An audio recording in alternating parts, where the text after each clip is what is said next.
Hello everyone, welcome in this online platform of Engineers Classes for you. Dear already board पे एक numerical लिखा हुआ है, इसको रीड करते हैं और समझते हैं कि न्यूमेरिकल क्या कर रहा है। ये एक्चुअली में सर्कुलर सेक्शन का है, shear stress in the section है ना, बीम का जो सेक्शन में shear stress tau is equal to F cross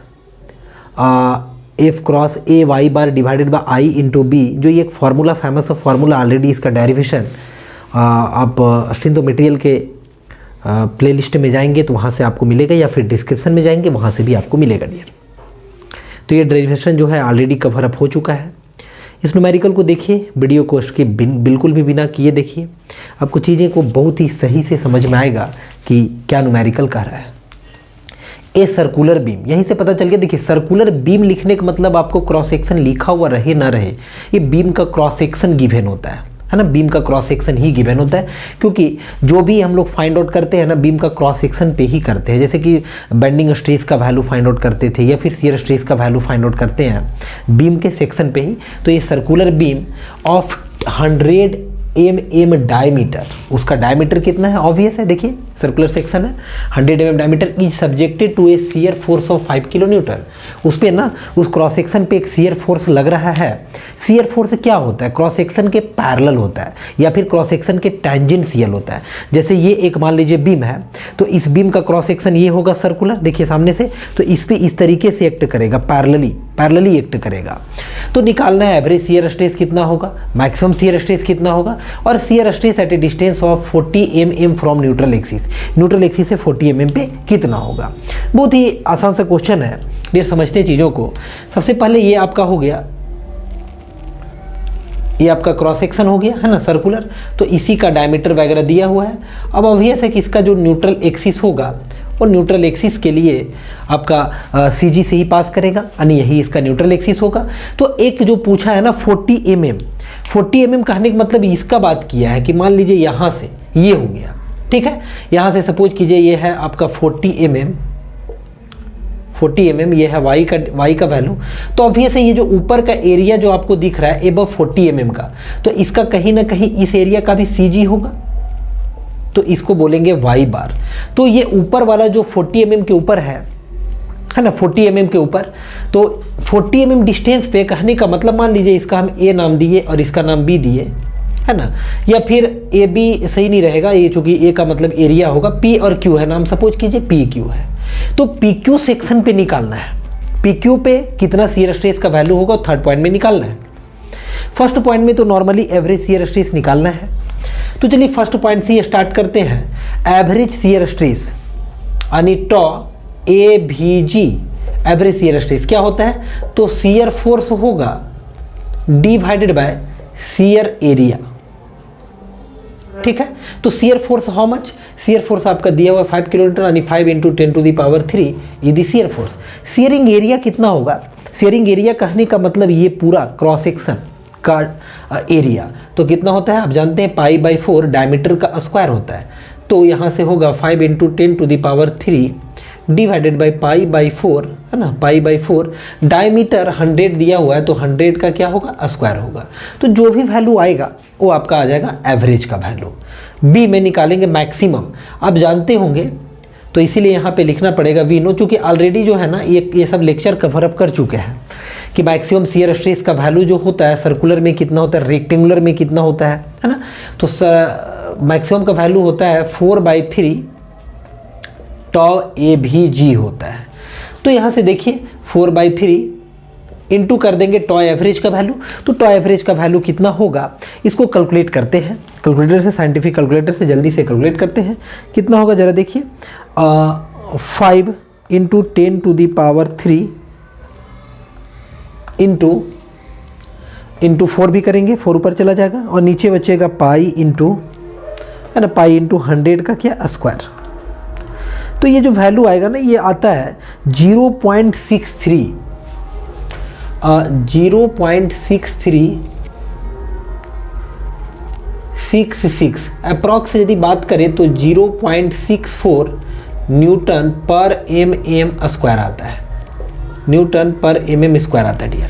अब इसी में हम 0.64 से मल्टीप्लाई जब करेंगे इसी वैल्यू में यदि हम मल्टीप्लाई कर दें 4/3 से, तो देखिए ये वैल्यू जो आएगा ना वो 0.84 समथिंग आएगा, 85 के करीब मान के चलिए, 85 न्यूटन क्या पर mm स्क्वायर, यानी मैक्सिमम का वैल्यू ऑब्वियस है मैक्सिमम ज़्यादा ही होगा। अब एक लास्ट पॉइंट है ना, एक लास्ट पॉइंट, इसको थोड़ा समझिए।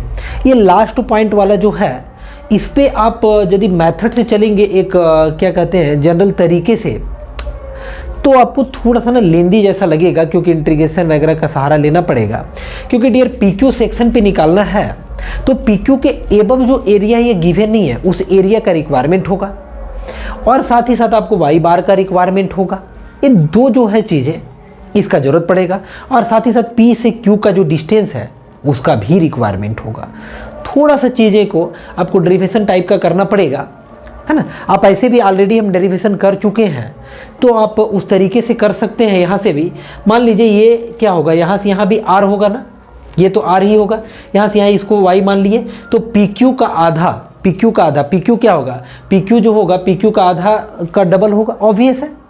तो वहाँ से एक रिलेशन से अब चीज़ों को जब आप फाइंड आउट करेंगे, जो कि डेरिवेशन में ऑलरेडी किए हैं, तो उससे बेहतर होगा कि आप कभी भी इस तरीके का क्वेश्चन हो थर्ड वाला पॉइंट जैसा, तो एक फॉर्मूला आप लर्न रखें कि टॉ का वैल्यू जो होगा वो होगा F/3I मतलब न्यूट्रल एक्सिस के about, multiplied by R² minus Y square, R² minus Y square. अब F का वैल्यू आपका गिवन है कि F का वैल्यू है 5 किलो न्यूटन, तो 5 × 10⁻³ डिवाइडेड बाई 3 × π/64 न्यूट्रल एक्सिस के अबाउट D⁴ होता है ये फॉर्मूला। R का मतलब क्या हुआ, डायमीटर का आधा, यानी कि डायमीटर है 100, तो ये होगा 50 का स्क्वायर, और माइनस Y का मतलब याद रखिएगा, Y वही हुआ कितना एबव पे आपको निकालना, यानी कि 40 का क्या होगा स्क्वायर। तो इसको यदि आप सॉल्व करेंगे तो देखिए कितना आता है, 5 × 10⁻³ into 64 divided by π/3 into diameter के जगह पे रख देते हैं, डायमीटर कितना 100 का square, bracket 50 square minus 40 square is equal to how much, तो इज इक्वल टू ये आएगा 3 0 सारा चीज़ें। अच्छा एक छूटी है डियर, सॉरी, यहाँ पे 100 का ये 100 का पावर 4 करना है, यहाँ 100² कर दी, इसलिए वैल्यू जो है काफ़ी बड़ा आ रहा है, जो कि ऑलरेडी रॉन्ग है। कितना होगा, पावर में 4 होगा, 100⁴ डायमीटर टू दी पावर 4।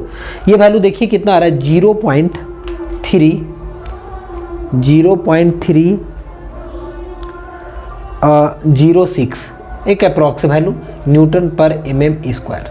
अब इतना समझिए, यानी कि 0.3 आप कह सकते हैं 31 भी, तो 0.31 कहाँ पे आ रहा है, देख रहे हैं मैक्सिमम कहाँ पे होगा। इसका जो डिस्ट्रीब्यूशन का हम बात करेंगे, तो इसका एक्चुअली में डिस्ट्रीब्यूशन कैसा होता है, आप ऑलरेडी इस तरह का क्रॉस सेक्शन के लिए डिस्ट्रीब्यूशन निकाल चुके हैं। डिस्ट्रीब्यूशन जो होता है वो इस तरीके से होता है डियर, ये आपका मान लीजिए ये होगा इस तरीके से होता है ना, सेंटर पे न्यूट्रल एक्सिस के पास क्या होता है, मैक्सिमम होता है, ये डिस्ट्रीब्यूशन का हुआ।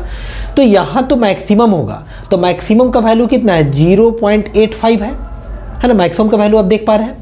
ऑब्वियस है, इससे ऊपर जाएंगे इससे नीचे जाएंगे, जो भी डेटा आएगा वो कम आएगा, तो 0.31 लगभग, तो 0.31 देखिए इधर कहीं है, ये वैल्यू कितना है 0.31। ऑब्वियस है कि आप देख ही रहे हैं कि ये वैल्यू जो है वो कम है, आपका मैक्सिमम फिर कम होगा भी होगा। ये शियर स्ट्रेस डिस्ट्रीब्यूशन का डायग्राम होता है, जो कि पैराबोलिक रिलेशन को फॉलो करता है। यहाँ से भी आपको क्लियर पता चल रहा होगा, y² है, मतलब y का डिस्टेंस के अकॉर्डिंग पैराबोलिक वेरिएशन होता है। तो ये आपका इस न्यूमेरिकल का ये सॉल्यूशन हुआ। उम्मीद है आपको चीज़ें अच्छा लगा होगा। अब इस तरह के न्यूमेरिकल के लिए ज़रूर आप चैनल पे नए होंगे तो ज़रूर आप चैनल को सब्सक्राइब कर लें, बेल आइकन को दबा लें, क्योंकि नोटिफिकेशन आपके तक बहुत जल्दी से पहुंचेगा जब भी हम लेक्चर अपलोड करेंगे। और आप कमेंट बॉक्स में अपना प्यारा सा कमेंट जरूर रखें डियर। मिलते हैं नेक्स्ट लेक्चर में। So dear, thank you for watching.